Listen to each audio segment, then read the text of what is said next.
Assalamualaikum warahmatullahi wabarakatuh. Kenapa nih pada lemes semua? Apa karena habis libur 10 hari nih ya? Puasa ya? Oh iya, walaupun puasa pada hadir semua ya, alhamdulillahnya. Oke, untuk melanjutkan pelajaran kita pada hari ini, alangkah baiknya kita berdoa terlebih dahulu. Untuk ketua kelas, boleh disiapkan? Semua siap, berdoa, mulai. Selesai.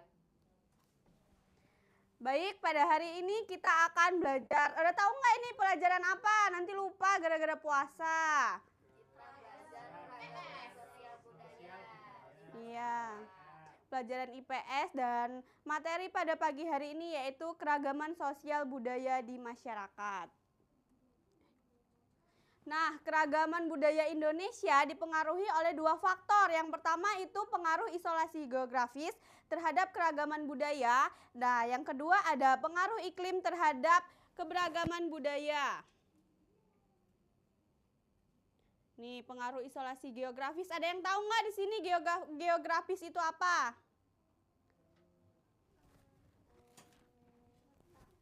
Kondisi alam. Letak dan kondisi suatu wilayah di permukaan bumi. Iya, nah Indonesia itu termasuk dalam letak geografis yang sangat strategis. Ada yang tahu kenapa?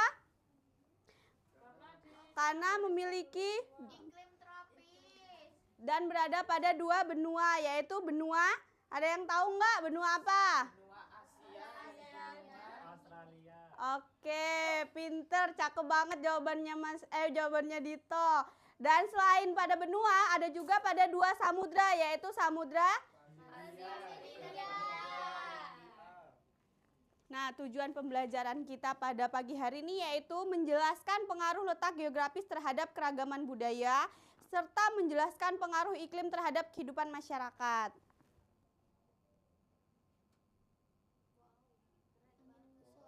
Nah, yang pertama yaitu laut merupakan isolasi alamiah, kemudian menyebabkan mereka tumbuh dan berkembang menjadi satu kesatuan suku bangsa. Nah, mengembangkan kebudayaan masing-masing sesuai dengan lingkungan sekitar tempat tinggal mereka sesuai kebutuhan mereka untuk bertahan hidup.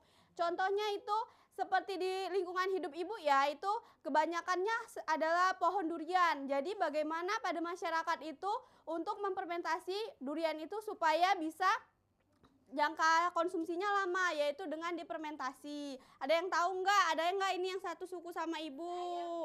Apa? Pasti itu bikin tempoyak. Iya, nah salah satunya yaitu supaya durian itu bisa dikonsumsi dengan lama, yaitu dengan cara pengawetan, salah satunya fermentasi. Selanjutnya, banyaknya ragam kebudayaan di Indonesia ini jika tidak dikelola dengan baik dapat berubah menjadi potensi konflik. Salah satunya konflik antar kebudayaan, di mana terdapat pihak yang merasa kebudayaannya paling baik dibandingkan dengan kebudayaan lainnya. Hal tersebut disebut dengan istilah etnosentrisme. Paham? Paham. Oke, langsung saja ya. Pengaruh iklim. Yang kedua yaitu ada pengaruh iklim. Apa itu iklim? Cuaca. Tempat atau daerah. Di daerah pesisir pantai utara, Pulau Jawa, masyarakat sering membangun rumah dengan banyak ventilasi dan atap yang lebih tinggi. Oke. Iya, bagus Dila. Itu salah satu contoh dari iklim ya. Nah, apa saja unsur iklim itu? Unsur iklim itu ada beberapa. Yang pertama yaitu sinar matahari, suhu udara, kelembapan udara, awan, curah hujan, dan angin. Nah, Indonesia diwarnai oleh iklim mikro yang amat beragam. Dalam sebuah ruang wilayah yang sempit, perbedaan ketinggian terdapat menghasilkan perbedaan suhu yang signifikan. Perbedaan antara satu wilayah dengan wilayah lain inilah menyebabkan perbedaan pola perilaku yang berbeda, mulai dari bahasa hingga ke sistem mata pencarian hidup dan sistem ekonomi. Nah, salah satunya mata pencarian hidup. Seperti kalau di pegunungan tempat ibu pastinya ya tanaman sayuran, tanaman kopi. Lain lagi dengan pesisir. Pesisir pasti banyaknya dengan nelayan, yaitu mencari ikan. Nah, contohnya Pulau Jawa. Keragaman regional dapat dilihat pada masyarakat. Yang pertama itu pesisir pantai utara Jawa dan wilayah pegunungan Bromo. Padahal ini sama-sama Jawa, tetapi untuk pesisir sendiri lebih panas daripada Bromo karena kondisi pegunungan dan pantainya. Nah, perbandingan antara pakaian adat suku Dayak juga itu di pedalaman hutan Kalimantan yang cenderung bersuhu tinggi panas dengan pakaian adat suku Bugis di pesisir Sulawesi yang cenderung bersuhu rendah. Nah, ini kalau di suku Bugis ini, jadi dia pakaiannya tertutup ya dibandingkan dengan Dayak. Karena mungkin di Dayak tadi panas, jadinya bajunya lebih terbuka. Nah, terus yang kedua yaitu permukiman di pedalaman hutan juga akan menimbulkan perbedaan yang mencolok pada bentuk rumah adat, jenis makanan tradisional, juga tidak terlepas dari kondisi iklim setempat. Nah, yang selanjutnya ada kearifan lokal yang berkembang di Nusantara akibat kondisi iklim.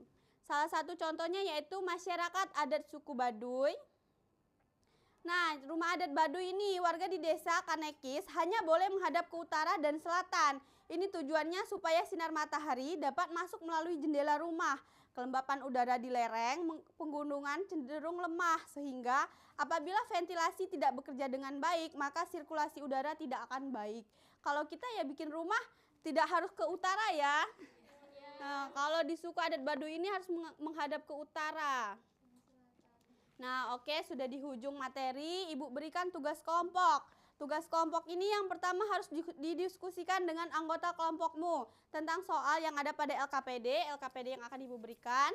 Yang kedua, gunakan unsur iklim berikut seperti awan, suhu kelembapan, tekanan udara, kelembapan udara, hujan, angin, dan lamanya sinar matahari yang sudah Ibu jelaskan tadi. Nah, lengkapi LKPD berikut setelah selesai presentasikan hasil diskusi kelompok di depan kelas. Setiap individu harus mencatat di bukunya masing-masing ya, nanti Ibu cek dan waktu pengerjaannya itu selama 5 menit.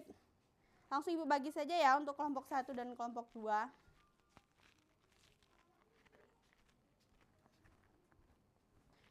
Nih, untuk menjawab pertanyaan yang ada di kelompok 1 dan 2, ada yang ingin bertanya atau kurang paham dalam menjawab, boleh beritahu Ibu ya, Ibu kasih tahu caranya lagi. Atau ada yang materinya yang belum jelas, boleh Ibu sampaikan kembali.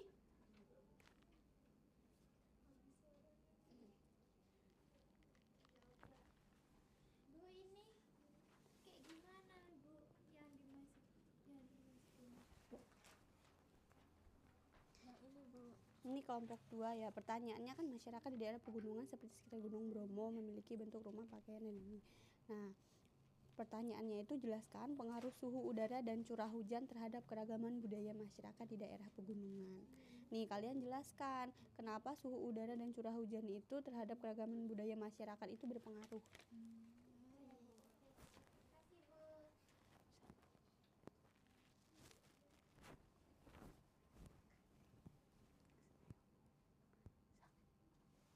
Oke, untuk kelompok 2 sudah? Boleh sampaikan ke depan jawaban dari kelompokmu. Ini ngerjain sendiri atau diskusi bareng-bareng? Ayo kelompok 2.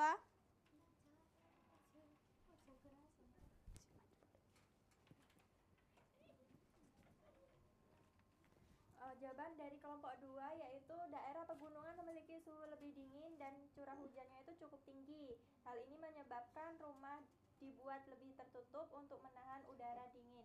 Masyarakat memakai pakaian yang lebih tertutup, tebal, dan mengonsumsi makanan yang menghangatkan tubuh. Oke, makasih ya untuk kelompok 1. Beri aplaus dulu untuk kelompok 1. Selanjutnya kelompok 2, jika sudah boleh disampaikan ke depan perwakilan saja.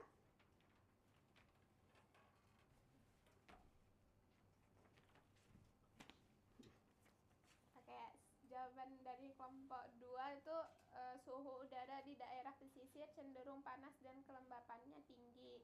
Oleh karena itu rumah dibuat dengan banyak ventilasi dan atap tinggi agar sirkulasi udara lancar dan rumah tidak pengap. Oke, ya betul sekali. Terima kasih untuk kelompok 2. Beri aplaus dulu untuk kelompok 1 ya. Oke, beri aplaus dulu untuk kelompok 1. Baik, ternyata kita sudah di penghujung pembelajaran. Semoga pembelajaran pada pagi hari ini dapat bermanfaat bagi kita semua dan dapat dipahami untuk anak-anak ibu sekalian. Nih, kan tadi sudah ibu jelaskan nih beberapa materi. Kalian juga sudah memahami dan mendengarkan. Ibu mau tahu nih kesimpulan dari kalian, salah satunya. Siapa yang bisa menyampaikan kesimpulan pada pembelajaran pagi hari ini? Oke, boleh Helka. Keragaman budaya di Indonesia itu dapat dipengaruhi oleh letak geografis dan iklim. Nah, perbedaan wilayah dan cuaca membuat setiap perbedaan memiliki budaya yang berbeda.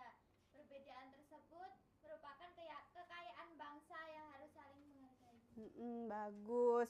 Terima kasih ya Helka. Karena Helka sudah memahami pada materi pagi hari ini. Baik. Sekian dari Ibu. Ibu akhiri. Wassalamualaikum warahmatullahi wabarakatuh.